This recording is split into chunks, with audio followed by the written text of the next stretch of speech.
I'm Richard Westerman. I teach in the Department of Sociology and I'm coming up to 4 years at the University of Alberta. I teach social theory classes. I teach the department's 200 level classical theory class and the 300 level contemporary theory class. And I also teach a sociology of art class, which is a 400 level one, which overlaps again quite a lot with theory and philosophy. A lot of these classic theory courses are indeed based on textbooks. And the textbooks, some of them include readers, which would be short passages from the original texts. But a lot of them are really just a bit of historical background, short passage, in which the textbook author gives information and analysis of some of the key concepts. What I try to do instead is make students read the primary texts, read the original words of Marx and Weber and Durkheim.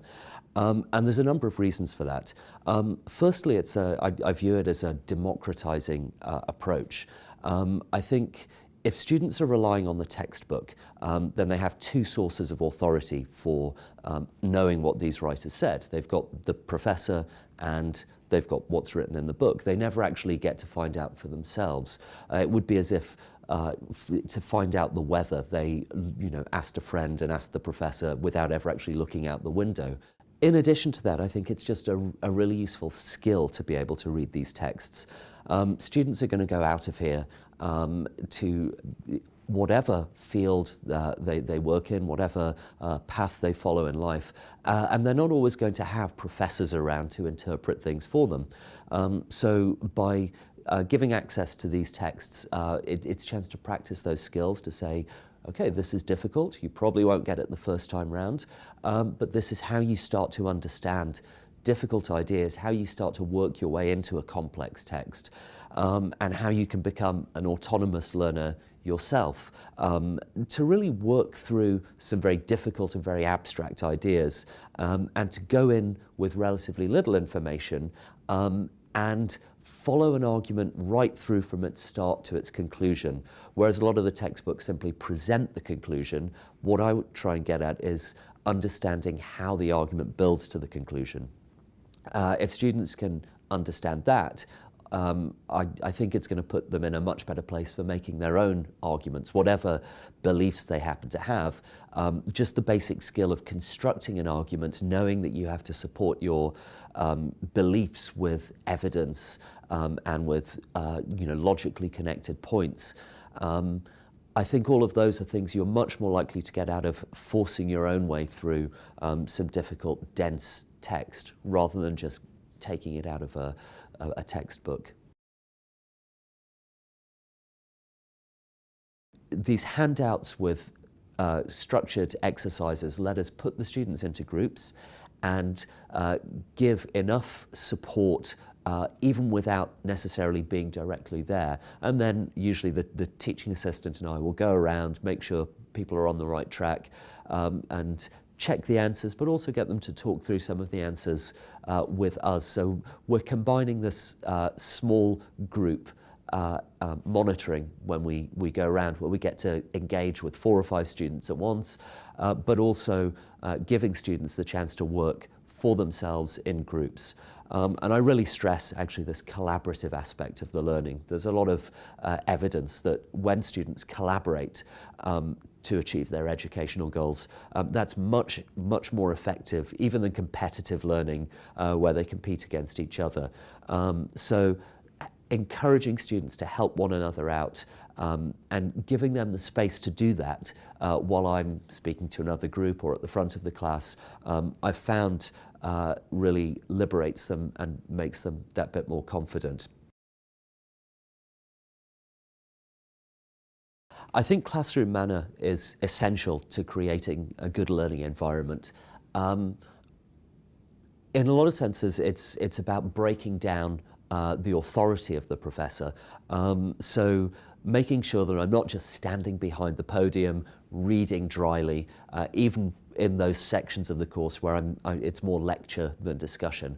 I think it's moving around the class, using the body quite a lot to reinforce points, trying to be as informal as possible with students. That doesn't necessarily mean being a student's best friend. I mean, we're not 18, 20, 22 anymore, and it sometimes can be kind of pathetic to try and pretend we are.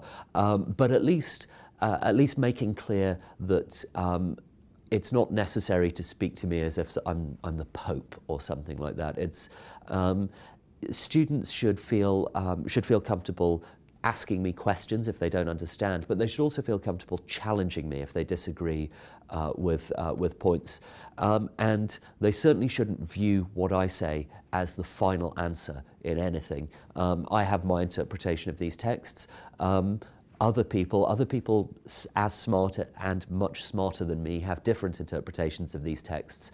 And the students might come to different interpretations themselves. And I think classroom manner can help with that a lot. I think there's nothing worse as a professor than refusing to back down, refusing to admit error, and not acknowledging that you don't know everything. If I don't know everything, or if I make a mistake, it's important to show that, and sometimes even make a joke about it. And yeah, I think that's important to helping students feel it's okay for them to make mistakes. If I make mistakes, students feel happier making mistakes, feel happier taking risks, and that's the ultimate goal, I think. Foster people who are able to think for themselves and who are willing to think for themselves and take those risks and go out there and try new ideas.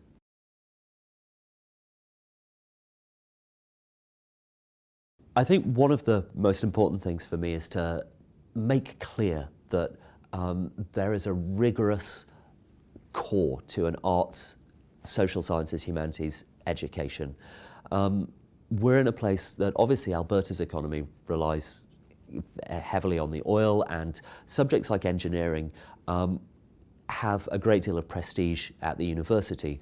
And I think, you know, that is often seen in the way undergraduates think about their degrees. There's engineers are very, and rightly so, they're good degrees, but are proud of the sorts of things they do.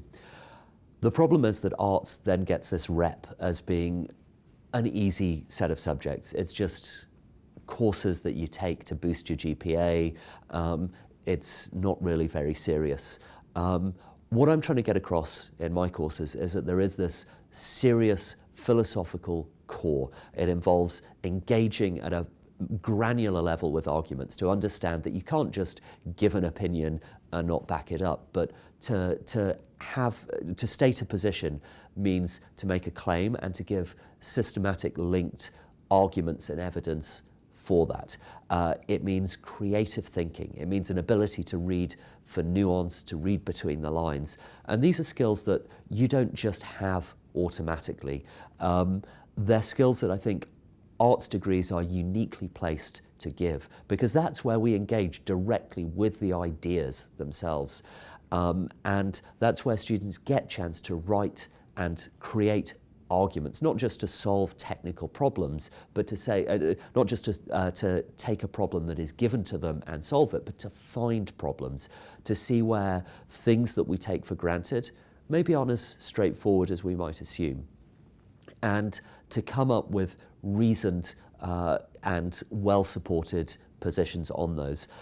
So in the end, it's really about helping art students have confidence in their own degrees and to understand that really the things we do are just as rigorous, just as important, and just as intellectually respectable as anything any of the other faculties do.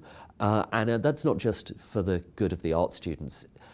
A good citizen is someone who thinks critically. If we have a society where we're simply focused around instrumental solutions to technical problems, where no one ever questions the values, the norms, the ways of doing things that are taken for granted, that's a society that's on its way out, that's dying. It's in these arts courses that we get a chance to start to think critically, to say, why do we do things this way in our society? Is that the natural way? Is that the only way? And are there other ways? What alternatives can we offer? That doesn't mean spoon feeding, saying you should believe everything your sociology professor believes, but just giving people the tools to go and think for themselves and become culturally, socially engaged. And I really think, I genuinely believe that to be a good citizen, you need to have this ability to think creatively and critically about the world around us.